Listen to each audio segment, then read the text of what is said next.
Bienvenidos a Sin Filtros. Hoy vamos a conversar con José Meléndez. Él es un colega periodista del diario El Universal de México, corresponsal en Costa Rica.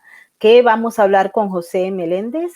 Muchísimos temas. Entre ellos, una nota que ha escrito sobre una investigación al presidente de Costa Rica por enriquecimiento ilícito. Nos va a dar todos los detalles, así como también los últimos acontecimientos en El Salvador y en México con el crimen organizado, sin olvidarnos pasar por Venezuela y Colombia. Así es que vamos a darle la bienvenida a nuestro colega y amigo José Meléndez, quien está en San José, Costa Rica, no sin antes pedirle que se activen en el super chat. Para nosotros es muy importante tener sus comentarios, sus aplausos y recuerden los likes, porque para nosotros es muy importante seguir creando contenido sin filtros para ustedes y saber si les gusta o no nuestro trabajo. Así que vamos a darle la bienvenida a José. Muchísimas gracias por estar con nosotros, José.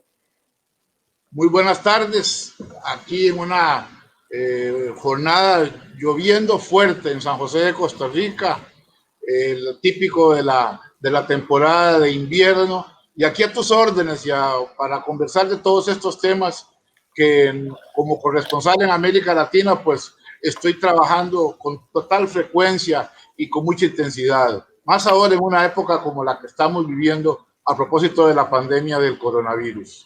Sí, José, quería que nos explicaras, porque a propósito de la pandemia del coronavirus, el presidente de Costa Rica se fue de vacaciones y le han abierto una investigación según la nota que tú publicaste recientemente. Ocurre que bueno, decidió tomarse, a ver, después de estarle recomendando a los costarricenses todos los días, él, todo su gabinete, todo el equipo especial generado y que está consolando y tratando de llevar esta situación tan difícil como la pandemia, le están recomendando quédate en casa, quédense en casa, no salgan, no hay necesidad. Claro, esto genera una gran inconformidad por lo siguiente. La gente, hay mucha gente en un país que en el 40% vive de la economía formal, pero quiere decir que más del 50%, 60% vive de la economía informal, es decir, del día a día, de lo que gane día a día. Entonces, es una restricción que ha significado, por ejemplo, una severa restricción vehicular. Aquí el país se divide en cantones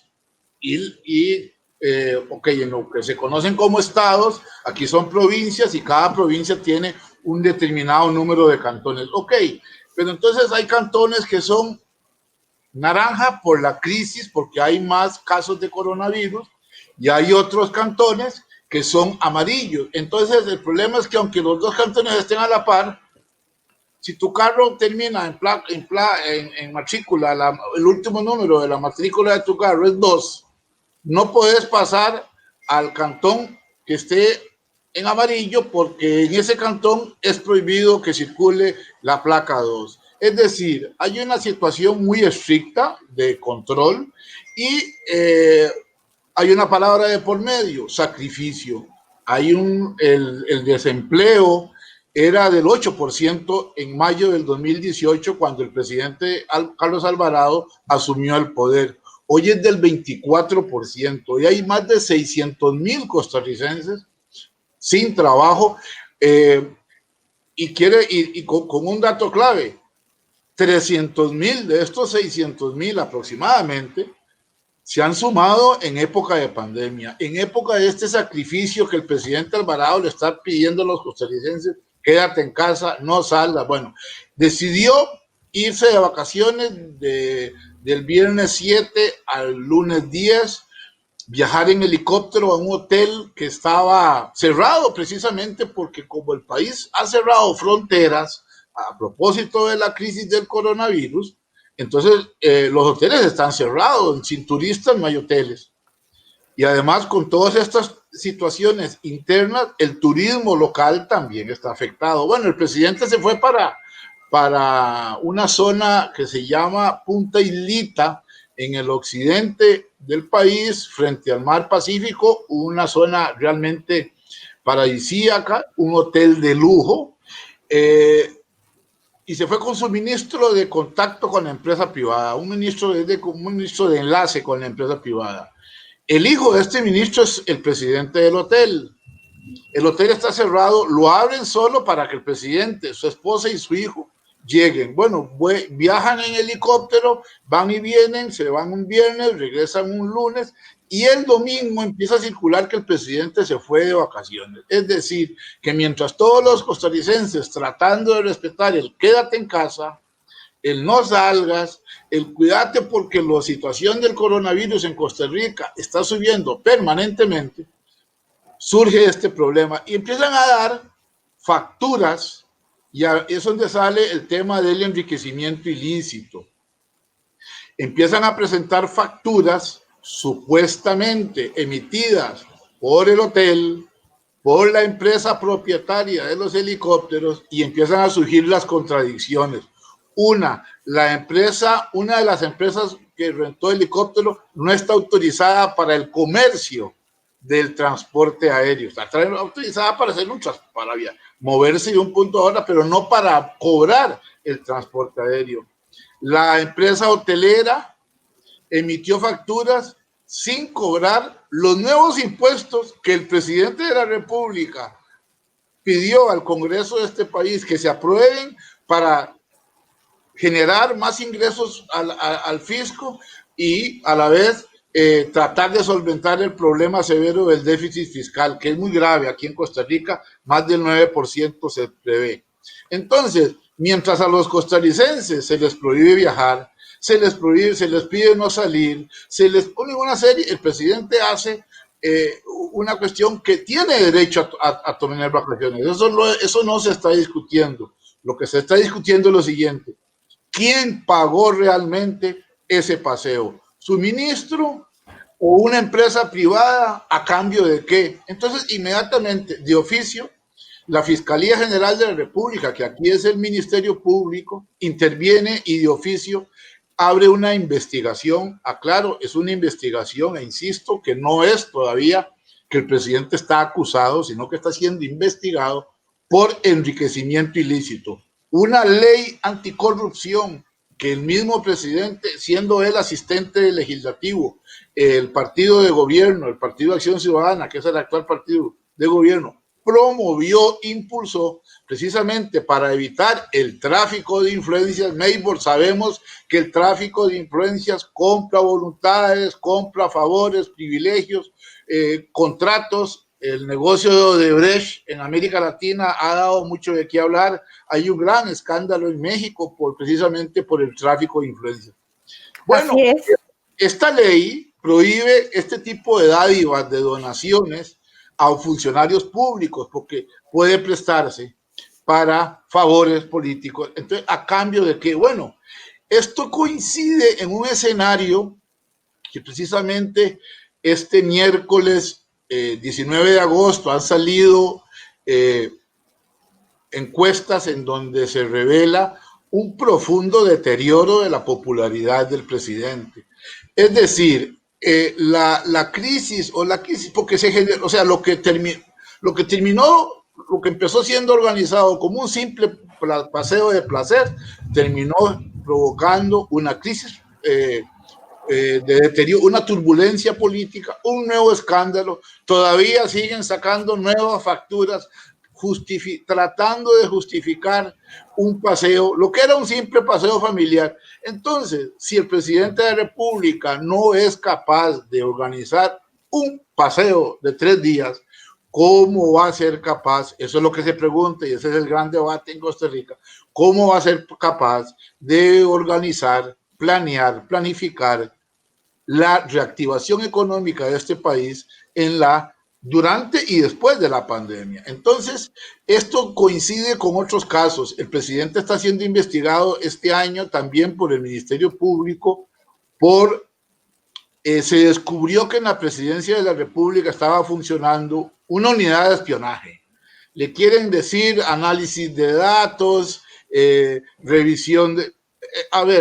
información privada, incluso discreta de los ciudadanos, ¿Qué iban a hacer con esos datos? Entonces el Ministerio Público, la Fiscalía General, se vio obligada por la presión política a abrir una investigación al presidente por violación a la intimidad y este tipo de casos que están ligados a la violación de la privacidad y la intimidad de las personas. Bueno, todo esto se suma y hoy, 19 de agosto, estamos rematando en que la Universidad de Costa Rica que es la principal universidad del país, da una encuesta en donde se revela que las opiniones desfavorables con respecto al presidente andan apenas del 20 y resto por ciento. O sea, hay una caída severa, un hombre que entró con un gran capital político en mayo del 2018, dilapidó este capital político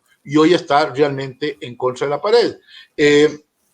En una situación en donde, insisto, nadie le esconde el derecho ni le niega el derecho de descansar y que ha habido mucho trabajo, y etcétera, etcétera. Pero bueno, él se compró ese trabajo, él pidió ser presidente de la República y le pidió a los costarricenses que lo pusieran como presidente de la República y organizó o no organizó ni siquiera un paseo y entonces a cambio de que de un hotel que se va descubriendo, Maybor, se va descubriendo, el hotel no ha girado ninguna factura oficialmente desde hace varios meses y al menos en el mes de agosto no ha girado ninguna factura electrónica, que es el nuevo sistema de control tributario en Costa Rica. Y esta factura que está dando el presidente, ¿de dónde viene? Si la misma tributación directa dice no hay ninguna, no hay... O sea, se hace el control cruzado, esta factura existe en tributación directa, no existe. Además, un hotel moroso con la seguridad social y con otras... Entonces, lo que fue un paseo terminó siendo una trifulca política. Y así está la situación muy grave. Interesante. ¿Él ha hablado ya con la prensa? ¿Él ha dado alguna explicación al respecto? El presidente de la República dio un mensaje, emitió un comunicado de 6, 7 líneas, la semana pasada, el lunes, martes de la semana pasada, diciendo que no hay ningún delito que investigar, cuestionando incluso al Ministerio Público, diciendo que está actuando en exceso, cuando hay una situación que hay que contrastar, y es importante para que todas las personas que nos están siguiendo entiendan lo siguiente.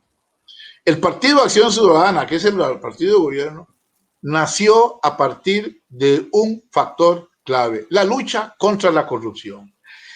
Los políticos que gobernaron Costa Rica hasta el 2014, que fue cuando entró el actual gobierno, el actual partido de gobierno, que lleva ya 2 periodos consecutivos, 2014, 2018 y 2018, el actual, que deberá concluir en 2022, a esos políticos el Partido Acción Ciudadana se dio lujo de arrinconarlos y de exigirles por el mínimo gasto, por la cuestión más sencilla de un favor, una supuesta componenda o un tráfico de influencias.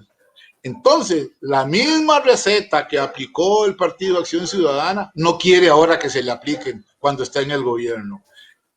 En aquel momento dijo que no, que la transparencia, que la verdad, que la lucha contra la corrupción. Bueno, ahora dice exceso. Y ese es el problema que está ocurriendo. El presidente y no ha vuelto a aparecer en público y dijo que como el caso está sometido a investigación en la Fiscalía General, se abstiene de declarar y que únicamente van a opinar sus abogados. Este tema está bastante interesante. Hay otros temas, José, que se han venido destapando en los últimos días, no solamente en México, donde está el caso del exdirectivo de Pemex, sino también, no sé si te enteraste que hoy en la mañana arrestaron a los exdirectivos de Avianca por estar vinculados a Odebrecht. Aquí en estos momentos se está siguiendo varios casos vinculados a Odebrecht desde la Corte del Distrito Este de Nueva York. Particularmente allí están mencionados los hijos de Martinelli en Panamá, que están a la espera de una extradición por parte de las autoridades guatemaltecas. Eso también se ha enredado bastante. No se sabe exactamente si van a venir o no, porque hay elementos que influyen en el Poder Judicial en casi todos los países de América Latina. Cuéntame, ¿has estado siguiendo el caso de México? ¿Cómo no? Claro que sí. Esta semana empezaron a circular en México una serie de videos. A ver, para aclarar y para poner en el contexto, la empresa constructora de Odebrecht, que tenía un departamento así se llama, departamento de sobornos, y ellos mismos lo confesaron en Brasil, y manejaba una cartera de más de 3.300 millones de dólares, y que la tenemos presente en el escándalo, está de República Dominicana, Colombia, Venezuela, Brasil, Perú. En Perú, los expresidentes Alan García, que murió, Ollanta Humala, Alejandro Toledo y Pedro Pablo Kuczynski están involucrados, presuntamente involucrados. Es decir, esta empresa compró favores para ganar contratos públicos. Igual hizo en México, pero en México lo empezó a hacer, por ejemplo, en la campaña electoral de Enrique Peña Nieto, que ganó la presidencia en julio del 2012. En esa campaña, Emilio Lozoya era uno de los operadores políticos de la campaña de Peña Nieto del Partido Revolucionario Institucional, el PRI. Esta campaña recibió gran cantidad de dinero y de Odebrecht, y Lozoya ha dicho que por instrucciones de Enrique Peña Nieto y del jefe de campaña o de su gran operador, Luis Videgaray, que después fue ministro de Hacienda y después ministro de Relaciones Exteriores, bueno, y hoy es profesor en Estados Unidos, de una universidad de Estados Unidos. Bueno, con este dinero lo utilizaron el dinero entró a la campaña política de Peña Nieto, pero después, ya siendo presidente, siguió entrando más dinero y el de Odebrecht y te utilizó para pagar sobornos a legisladores mexicanos de varios partidos, no solo del partido de gobierno, sino de partidos opositores, para aprobar una reforma energética. Y la reforma energética significó, entre otras cosas, abrir gran parte del mercado de petróleos mexicanos, Pemex, la gran petrolera estatal mexicana, a ciertos negocios de inversión extranjera. El principio es muy bueno porque pues todo concepto de competencia, el asunto es cómo se manejaron esos dineros de Odebrecht. Bueno, el señor Emilio Lozoya, que fue el que hizo estos pagos, siendo candidato, siendo su jefe, candidato presidencial, y siendo ya él presidente de la República, y él personalmente, pues, el director general de Pemex, fue el que estuvo a cargo de esos y reveló. Incluso han surgido, parece que son, no sé si son más de 16 horas de videos en donde se ven funcionarios de la política mexicana pagando, entregando billetes, fajos de dinero a dirigentes políticos del Congreso de la Unión, del Congreso de México, del Congreso de la República, y pues para que votaran a favor de la reforma energética, que significó otro gran negocio.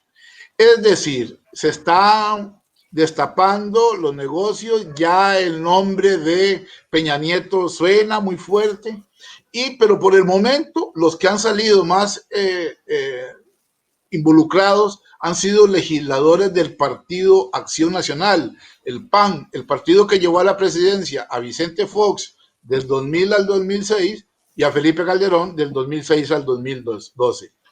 Esto han dicho que es, vamos a decirlo como se dice en América Latina, una sacada de clavo. En el año 2005, siendo Vicente Fox presidente de México, se dieron a conocer una serie de pagos de un argentino que se llama Carlos Ahumada a dirigentes políticos del partido de Andrés Manuel López Obrador. Esos sobornos provocaron un fuerte impacto en la campaña electoral que López Obrador la primera vez que perdió, porque López Obrador participó en 3 campañas, perdió la del 2016, perdió la del 2012 y ganó la del 2018. Bueno, a raíz, y esos videos del 2005 favorecieron al PAN. Hoy estos videos del 2020 están golpeando muy fuerte al PAN y no se descarta que es los próximos, que esta temporada de videos, porque es una temporada de videos, que esta temporada de videos vaya a provocar fuertes golpes en otros partidos políticos. Entonces, se ha abierto realmente un capítulo muy importante en la política mexicana y que apenas estamos viendo los primeros episodios y hay que estar muy atentos porque es el caso de Brecht que golpeó, recordemos, son más de 18 son unos 18 expresidentes. Yo saqué la semana pasada, hay 18 expresidentes que han estado involucrados, incluso Danilo Medina, que salió, que dejó el domingo pasado la presidencia de República Dominicana. Bueno, Danilo Medina, en Panamá Martinelli, a propósito, los hijos de Martinelli en los negocios de la construcción de obras públicas en Panamá, Juan Carlos Varela, que fue el predecesor del actual presidente Laurentino Cortizo, y otros presidentes, o sea, son 18 presidente. No debes olvidar ahí a Nicolás Maduro, que también recibió financiamiento de Odebrecht para pagar su campaña electoral. Claro. Y también la oposición para el momento recibió dinero. Nicolás Maduro y Hugo Chávez.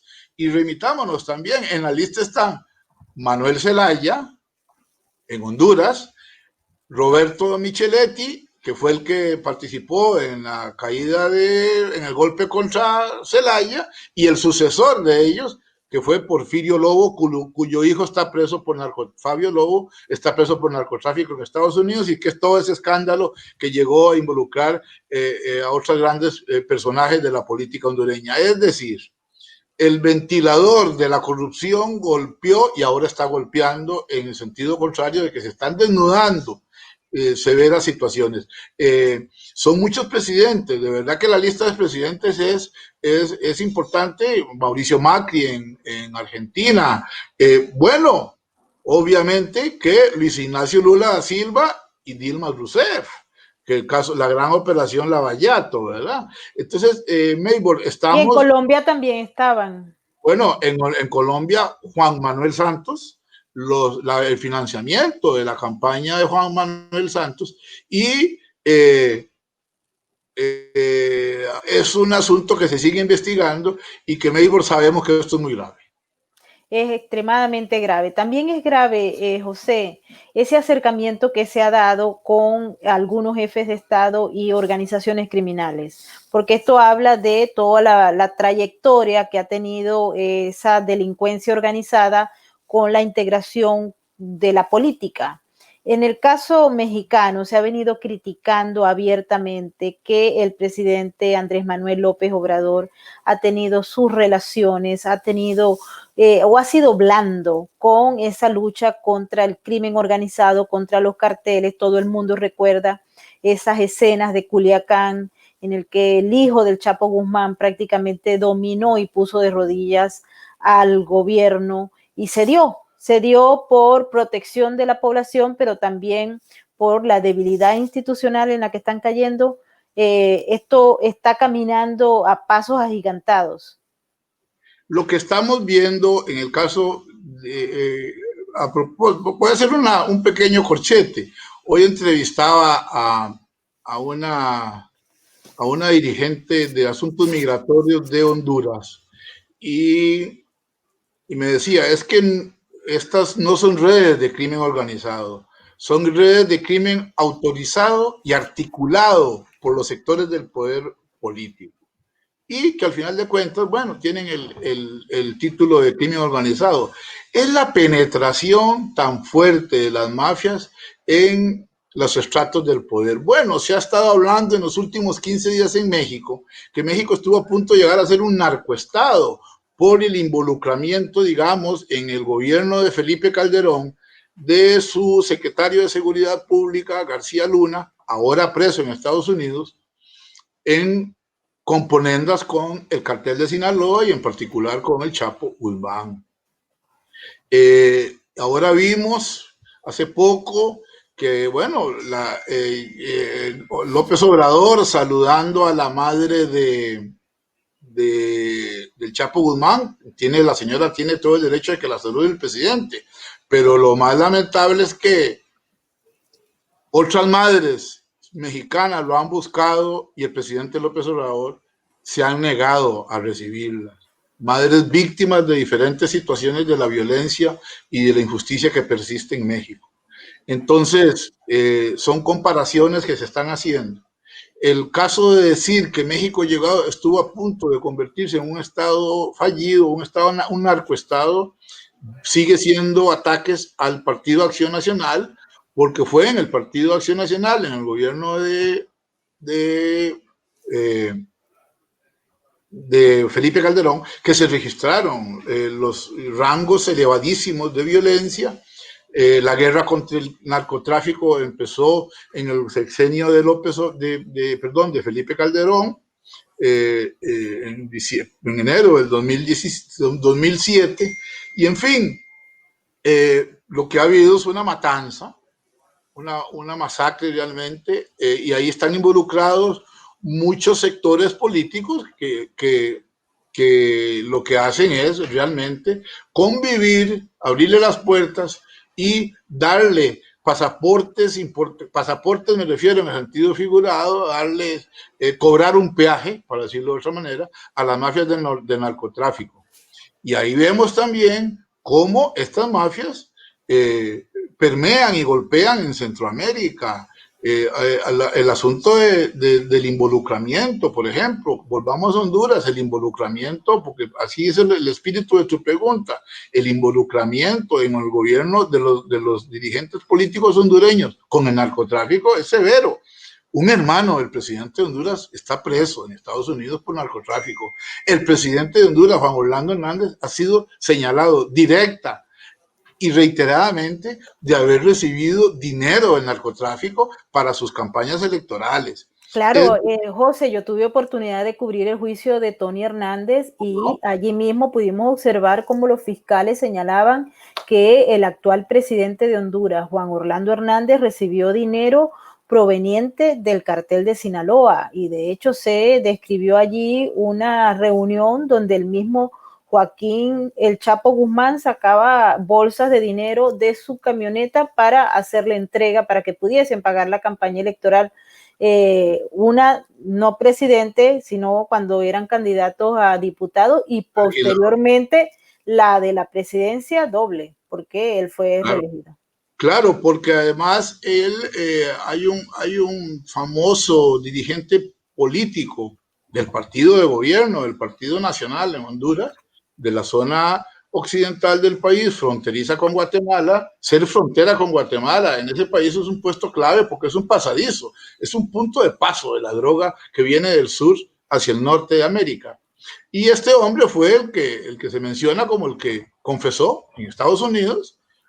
Fue alcalde de esta zona, de ese sector de Honduras. Bueno, este hombre confesó, Ardón confesó haberle entregado $1,500,000 para la campaña de Juan Orlando Hernández. Es decir, estamos asistiendo a los destapes de lo que ha hecho el narcotráfico. ¿Cuándo iremos a ver los destapes de lo que está haciendo? Y actualmente es una duda. Recuerdo en las campañas de Guatemala de la primera década del siglo XXI, en una campaña en el 2008, cuando de pronto un candidato que sin dinero aparece con un despliegue de propaganda, de símbolos, signos externos, o sea, banderas, etcétera, etcétera, todo lo que se ocupa para una campaña, y de pronto aparece muy fuerte. Y entonces las versiones sin confirmar, que después sí se confirmaron, bueno, pero no hubo mayor consecuencia. Lo que se confirmó es que un cártel que se llamó el cártel de los Lorenzana, que queda en la zona nororiental de Guatemala, cerca también de la frontera con Honduras, entregó gran cantidad de dinero para asegurarse el favor político de un gobierno. Bueno, Roxana Valdetti, la que fue vicepresidenta, con Otto Pérez Molina, ambos están presos. Roxana Valdetti fue involucrada por el gobierno de Estados Unidos y está pedida en extradición porque en el 2010 empezó a recibir dinero del cártel de los Zetas para su propia protección, para su equipo de guardaespaldas y toda su seguridad personal, y después lo siguió recibiendo para ayudarle con lo siguiente: bueno, ¿a dónde está la policía? O quite la policía para que pase un cargamento de droga. Y cuando decimos un cargamento es 1 tonelada, 2 toneladas, 3 toneladas de droga. No es una bolsa de marihuana, no, es 3, 4 toneladas de cocaína. ¿Y cómo pasaban? Bueno, porque o tenían escolta policial o la vigilancia policial se quitó, y al quitarse la vigilancia pues queda la vía libre. Eso está documentado por el gobierno de Estados Unidos y reiteradamente señalado. Entonces es una muestra más de la narcopolítica, y no es los narcotraficantes aspirando a ser como Pablo Escobar, y alguna vez lo soñó, presidente de Colombia. No, son los narcotraficantes colocando títeres en puestos claves del poder político y el poder gubernamental, judicial, legislativo, financiero, partidos, empresas privadas, bancos, etcétera, para hacer estos grandes negocios, y que lamentablemente, por ejemplo, los latinoamericanos, Melbourne, seguimos poniendo los muertos. La violencia no cesa, y los latinoamericanos seguimos poniendo el saldo de muertos para que en Estados Unidos haya estas 25 millones y resto de personas inhalando cocaína. Sí, uno de los temas que quiero tocar contigo, José, es el caso de El Salvador. Ya hemos visto toda la trayectoria criminal de buena parte de los políticos que ejercieron el poder en El Salvador. Hoy en día está Nayib Bukele al frente de la administración. Se le ha empezado a acusar no solamente de abuso de poder, sino de ese pasado que él tenía, en el que recibió dinero de Alba Petróleo, por ejemplo. Él mismo lo aceptó en una entrevista que tuvo con un medio muy importante en El Salvador, y de ahí se ha venido hablando de todo lo que está ocurriendo a espaldas de los medios de comunicación.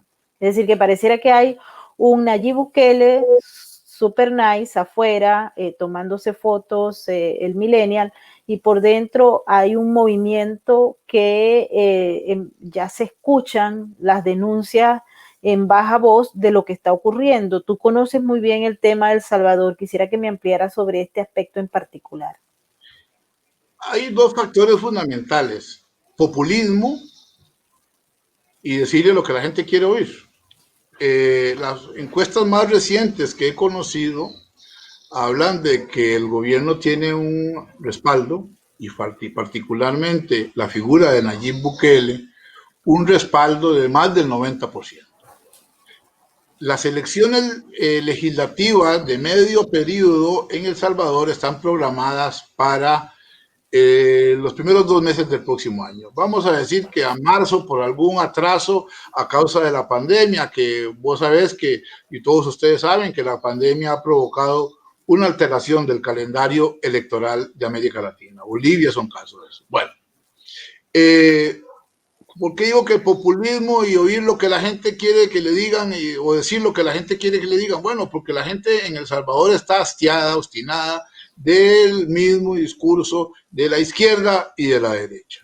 El Farabundo Martí, la izquierda, el Frente Farabundo Martí, gobernó de 2009 a 2019. La Arena, Alianza Republicana Nacionalista, que es la derecha, gobernó del 1989, negoció la paz y después gobernó en la posguerra hasta el año 2009. Y la violencia no cesó. La pobreza y la inseguridad en El Salvador no terminaron, al contrario, crecieron y se agudizaron.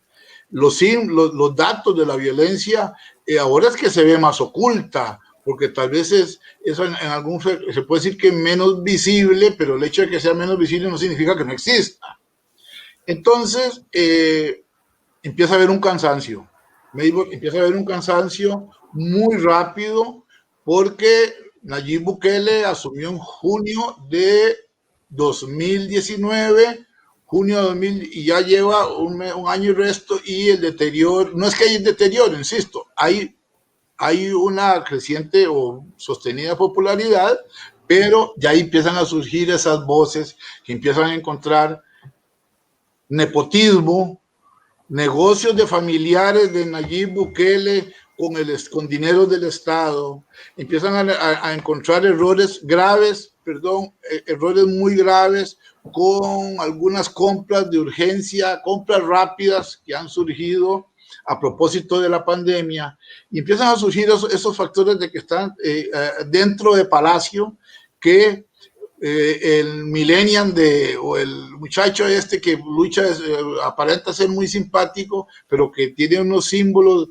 o unos destellos de intolerancia, de autoritarismo y de gobierno vertical, que solo él tiene la razón. Bueno, en febrero de este año, acordémonos, muy sencillo, le metió el ejército y la policía a la Asamblea Nacional de El Salvador para exigirle que le aprobaran un presupuesto de urgencia de seguridad, cuando no tenía, o sea, si así actuaran todos los presidentes, que los asambleas, los congresos no le aprueban lo que les pidan, bueno, no habría democracia y no habría separación de poderes. Bueno, este muchacho le metió el ejército y le metió a la policía, provocando una crisis institucional muy severa. Está enfrentado con la Corte de Constitucionalidad, está enfrentado con la pandemia.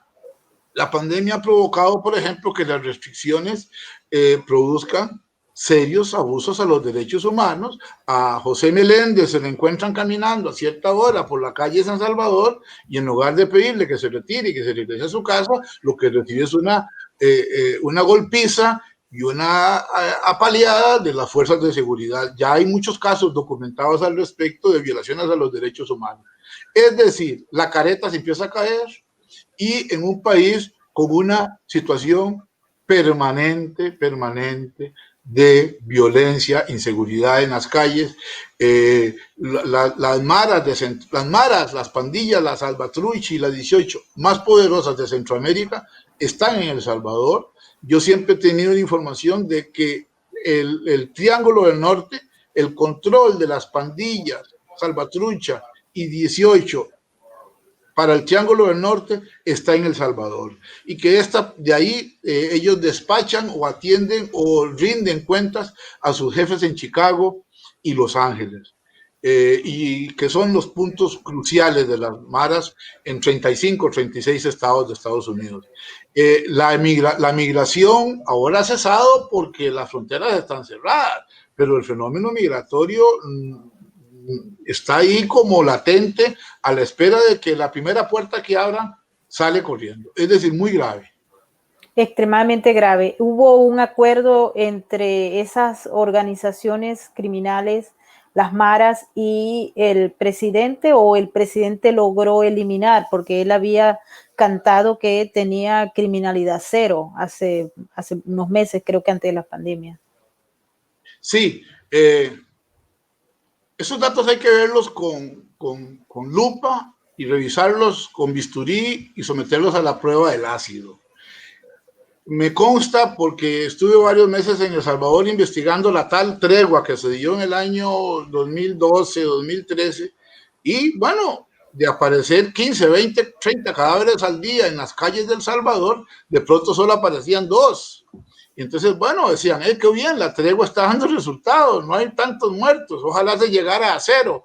No, después se descubrió, y yo fui con el fiscal, un fiscal de homicidio de El Salvador, Rodolfo Delgado. Fuimos a unas fincas, a unas haciendas cafetaleras que tuvieron que ser abandonadas por sus dueños, pero haciendas que no creas que están a horas de distancia, no, a 40 minutos en un camino normal de entrada, y las haciendas habían tenido que ser abandonadas por sus dueños porque habían sido ocupadas invadidas por las maras.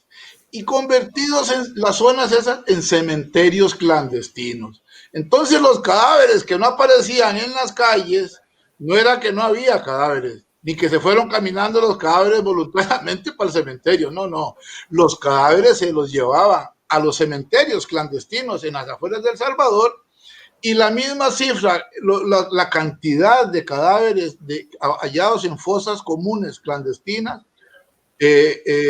simplemente demostraron que no era que la violencia no había bajado, era que la violencia se había ocultado la misma cantidad de muertos, pero que no eran visibles. Es decir, hay otro factor claro. Los presidentes, por ejemplo, recuerdo varios presidentes de El Salvador decir, qué bueno, ha bajado la pobreza. No, es que en El Salvador no baja la pobreza. En El Salvador la pobreza se va para Estados Unidos. Hay un promedio de 500 a 700, antes de la pandemia, de 500 a 700 salvadoreños que migran al día de Estados Unidos. Y esos migrantes que se van por tierra, cruzan a Guatemala, a México y tratan de meterse a los Estados Unidos, no son que tienen visa ni que tienen dueños de empresas, no, no, son los dueños de las clases más pobres y más discriminadas y marginadas y excluidas del Salvador. Esta gente se tienen que ir huyendo de las maras, de las amenazas, del peligro de muerte, de que les recluten a sus hijos de 6, 7, 8 años o de que les toquen la puerta y le digan, mire, su hija que tiene 15 años ahora va a ser mi esposa y si no lo dice le pegan un balazo. Entonces, la pobreza no es que baja, es que se va. Y la marginación no es que baja, no es que se va para Estados Unidos. Y entonces, sí, los homicidios han bajado relativamente. Hay menos gente en las calles por las restricciones. Pero esas cifras, insisto, hay que revisarlas y someterlas a la prueba de ACE. Así es. ¿Estás escribiendo algún trabajo sobre los últimos acontecimientos de Venezuela? Bueno, tengo algún trabajo pendiente sobre Venezuela, narcotráfico, sobre Venezuela, tráfico aéreo esencialmente, porque este pasadizo centroamericano, la droga no se va a Estados Unidos de Colombia o de Bolivia. Bueno, vamos a ver, la producen, la hoja de coca se produce en Bolivia, en Perú, en Colombia, se procesa en Colombia, se traslada a Venezuela y desde Ecuador y desde Colombia también se sube para Centroamérica, ¿no? Y también ya hay plantaciones de hoja de coca en Honduras y en otras partes de Guatemala, perdón, y en Guatemala. ¿Por qué? Porque la tecnología, aquella idea que teníamos, Maybor, de que, no, que la hoja de coca solo se produce allá en las alturas de los Andes con temperaturas muy bajas y que, no, ya la tecnología logró producir. En el año 2013, yo publiqué un reportaje sobre la primera plantación de hoja de coca en Centroamérica, en el tapón del Darién, en Panamá, que es entre la frontera, que es la jungla esta que hay entre Colombia y Panamá, que es la que impide, por ejemplo, que haya una carretera que una del norte al sur o del sur al norte. La carretera panamericana ahí se corta. Bueno, ahora ya hay desde el 2017, 2018 empiezan a haber plantaciones. Bueno, ¿qué significa esto? Que es acercar la producción de cocaína al mercado principal, que es el mercado de Estados Unidos. Abaratar ¿por qué? Porque al evitarse producirla en Colombia, que sigue siendo el gran productor mundial de cocaína, al evitar producirla en Colombia y producirla en Honduras y Guatemala, queda nada más México a la par. Y es muy fácil trasladarla. Entonces va a ser más fácil trasladar la cocaína desde Honduras y de Guatemala hasta Estados Unidos que desde Colombia, cruzar a Panamá, Costa Rica, Nicaragua, meterse a Honduras, pasar a Guatemala. No, es acercar la producción de hoja de cocaína, perdón, a los Estados Unidos. Y a lo mejor esto coincide o tiene que ver, porque es parte de las cosas que hay que investigar, si esto es parte del acuerdo que en algún momento tomaron hace algunos años, 2018, 2017, los cárteles colombianos y los cárteles mexicanos, de decirle los cárteles, los colombianos y los mexicanos, déjense ustedes el mercado de Estados Unidos y los colombianos dejarse Europa y China. Que China es un mercado, ya no es emergente, es un mercado importante de la cocaína, para la cocaína, como lo es Europa. Acordémonos que África queda en el mismo paralelo de Colombia y que ahí puede producirse. Ya esos factores técnicos están superados. Bueno, estoy escribiendo sobre eso y estoy escribiendo también sobre el próximo 21 y 22 de agosto. Se recuerdan, y digo que no se puede conmemorar, se recuerdan los 10 años de la matanza en San Fernando, el estado mexicano de Tamaulipas, de 72 migrantes por parte de los Zetas, que los llevaban supuestamente para que entraran a Estados Unidos y que los masacraron en una casucha, en una masacre en donde murieron guatemaltecos, hondureños, salvadoreños, uno o dos ecuatorianos, brasileños y por lo menos un oriundo de la India. Eso se recuerdan los 10 años de ese hecho funesto y 10 años con impunidad, porque en estos momentos hay un grupo de hombres que están detenidos desde aquel momento, pero no ha habido justicia, es decir, fueron los culpables materiales los que cometieron, pero los culpables y los autores intelectuales no se les toca. Ha habido matanzas, las matanzas han seguido básicamente de centroamericanos y se han seguido encontrando fosas clandestinas en territorio mexicano, en donde lo que hay son el rastro apenas de centroamericanos que alguna vez soñaron con llegar a Estados Unidos para huir y lograr huir de un escenario de violencia que cada vez es más severo y ahora agravado realmente por la pandemia del coronavirus. Sí, definitivamente. Uno de los datos que es importante recordarle a todos los que nos están viendo es que también ese proceso de movimiento que hay de las plantaciones de Sudamérica, Centroamérica, tiene que ver con un operativo que también está allí al frente, al boquete, y que ha descubierto muchísimos envíos, que está con el Comando Sur y otros centros de seguridad, tanto de los Estados Unidos como de sus aliados,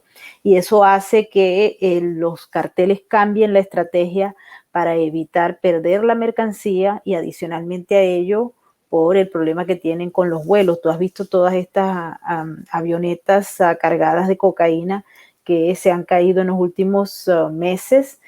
Han venido creciendo el número de ellos y también el problema que tienen con los radares, ¿no?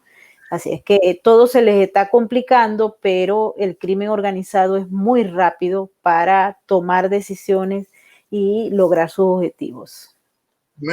Pero hay también factores de movilidad humana que están afectando. Por ejemplo, hay reiteradas denuncias del uso de mano de obra venezolana, barata por supuesto, que entra a Colombia y la están utilizando como esclavos laborales en las plantaciones de hoja de coca de allá del Catatumbo, la zona esa del nororiente de Colombia, que es el occidente de Venezuela.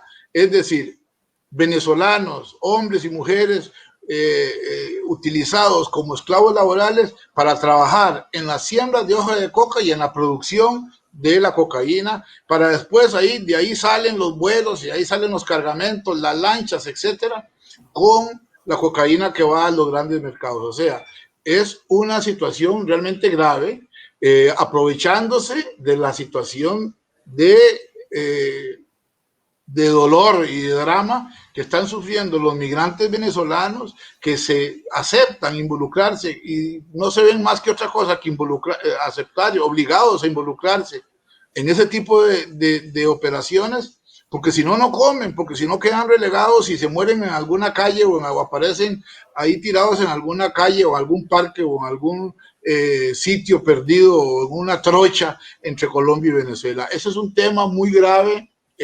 La esclavitud laboral en las plantaciones de hoja de coca en el lado colombiano, utilizando mano de obra súper barata. No, si podemos imaginarlos en qué condiciones puede estar esta gente, amenazadas y bajo situaciones realmente deplorables. Así es, José, y realmente en el caso de Venezuela, la tragedia humanitaria no pareciera no tener fin y también la crisis política que se vive. Por ahora, ¿tú crees, ves alguna posición que te permita pensar en un futuro que puede haber un cambio? Hace pocos días conversamos de ese asunto y recuerdo que fui muy pesimista. Lo sigo siendo, lo sigo siendo en el sentido de que veo una oposición venezolana fragmentada para bien del régimen de Maduro. Eh, Divide y vencerás, es una frase demasiado vieja como para no haberla comprendido. También estamos viendo escenarios como el siguiente. Me llamó mucho la atención el fin de semana pasado el operativo en alta mar de Estados Unidos con buques petroleros que venían hacia Venezuela con combustible procedente de Irán. Hoy estuve leyendo precisamente de la severa escasez de combustibles. Bueno, llegaron algunos buques, en 5 o 6 buques en mayo, y lo que hicieron fue pues paliar una crisis momentáneamente, sobrellevarla y ayudar a enfrentar por unos meses, pero el consumo de combustible sigue y no cesa, ¿verdad? Y nuevamente se está en Venezuela ante una severa carencia de combustibles. Es una cosa irónica, es una cosa que cuesta comprender que en la gran potencia petrolera mundial que es Venezuela estén ocurriendo estas cosas. Bueno, todo tiene un nombre: corrupción, mal manejo, populismo, etcétera.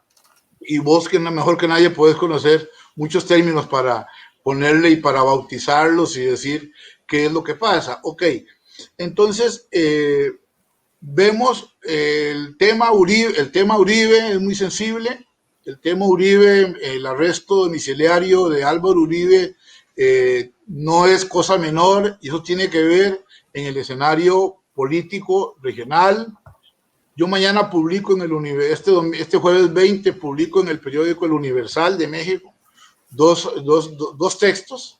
Uno que es una entrevista con el grupo de el jefe de abogados que ha llevado la causa contra Uribe, Reinaldo Villalba, abogado del senador Iván Cepeda, y llevo un documento que me suministró el equipo de abogados defensores del expresidente Álvaro Uribe, en donde ellos señalan, entre otras cosas, 6 puntos esenciales como 6 principios y factores constitucionales que han sido violados en perjuicio de el ahora ex senador, porque ya renunció, Álvaro Uribe. Yo le pregunto a Reinaldo Villalba si esto es una maniobra de Nicolás Maduro para la desestabilización política de Venezuela. Hago yo un paréntesis con un comentario personal. Yo creo que la desestabilización política de Colombia le interesa a Venezuela, por supuesto. Debilitar a Duque, a Iván Duque, debilitar al vecino más incómodo que tiene Venezuela, generarle incomodidad, generarle inestabilidad, es de gran beneficio para el régimen chavista. Cierro el paréntesis. El señor Villalba me dice que absolutamente eso es falso, que es un asunto estrictamente colombiano, y que es un asunto de una causa que se viene generando y trabajando desde hace varios meses y casi que años. Bueno, puede ser que sí, que hay varios factores, pero yo sí estoy convencido de que, no sé si, bueno, habrá otras opiniones, y por dicha que en este mundo de libertad que nos manejamos vos y yo, Melbourne, la tolerancia de las opiniones está respetada, pero yo sí creo que hay severos y grandes intereses, importantes intereses, en provocarle un problema a la clase política colombiana, a Iván Duque, que ha venido hablando muy claro con respecto a Venezuela, y a Álvaro Uribe, que es una de las figuras políticas, cuidado, que es la más importante de Colombia. Y esto de una u otra manera repercute en debilitar a Colombia como voz con respecto como voz, como vocería o como interlocutor con respecto a Venezuela le interesa una desestabilización política. Bueno, ya la hubo con los disturbios del año pasado por el problema, los disturbios callejeros. Ya se ha hablado varias veces la mano venezolana en las crisis en Ecuador y Chile y los disturbios en Colombia. Entonces, hay que leerse, invito a leer un artículo de Joaquín Villalobos, el excomandante de la guerrilla salvadoreña, en la revista Nexos de México, en donde Joaquín Villalobos, que viene de la izquierda y de la guerrilla comunistas en El Salvador y con apoyo de Cuba, él le explica cómo ahora hay otro plan de desestabilización en América Latina, que ya no es las guerrillas, ya no es incluso ni si ya se superó incluso la vía electoral y ahora pues viene la desestabilización. Es un escenario que está planteado, es un escenario que no se puede negar y es muy delicado lo de Colombia. Realmente la situación de Colombia en estos días hay que ponerle mucho cuidado, no en vano. El secretario, el asesor de Seguridad Nacional de Estados Unidos recientemente hizo una visita a Colombia. Colombia es un país, es uno de los más golpeados por la pandemia, así que los ojos y oídos con respecto a Colombia y el análisis y la interpretación para seguirle el pulso a esta situación que es de sumo delicada. Así es. Bueno, José, muchísimas gracias. Quiero decirle a todos los que nos están viendo en estos momentos que los trabajos de los que ha hablado José van a estar en mis redes sociales y también en las redes sociales de él. ¿Dónde te pueden seguir? Bueno, el periódico El Universal de México, ahí estoy publicando permanentemente.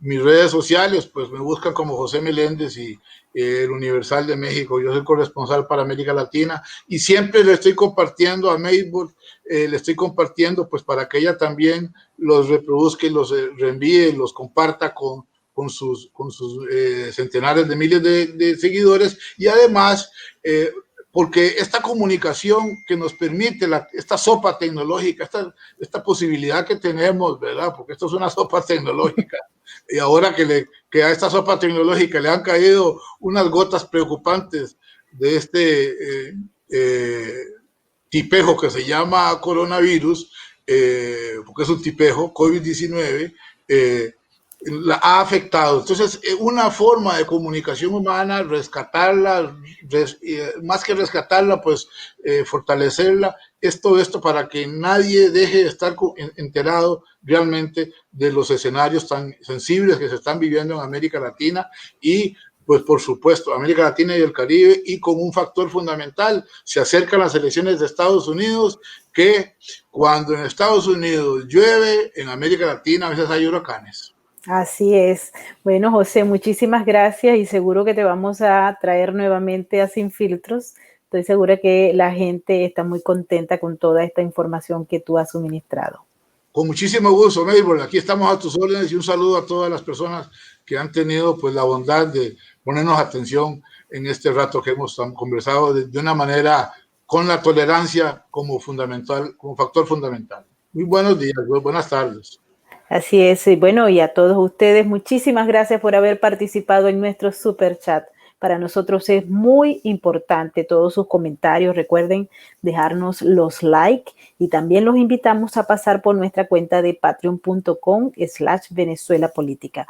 Ahí estamos publicando contenidos que no podemos pasar por esta plataforma, pero por favor pasen por allá.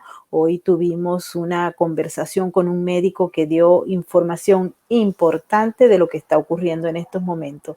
Así que los espero por esa plataforma, por acá y para nuestra próxima emisión. Muchísimas gracias por estar con nosotros.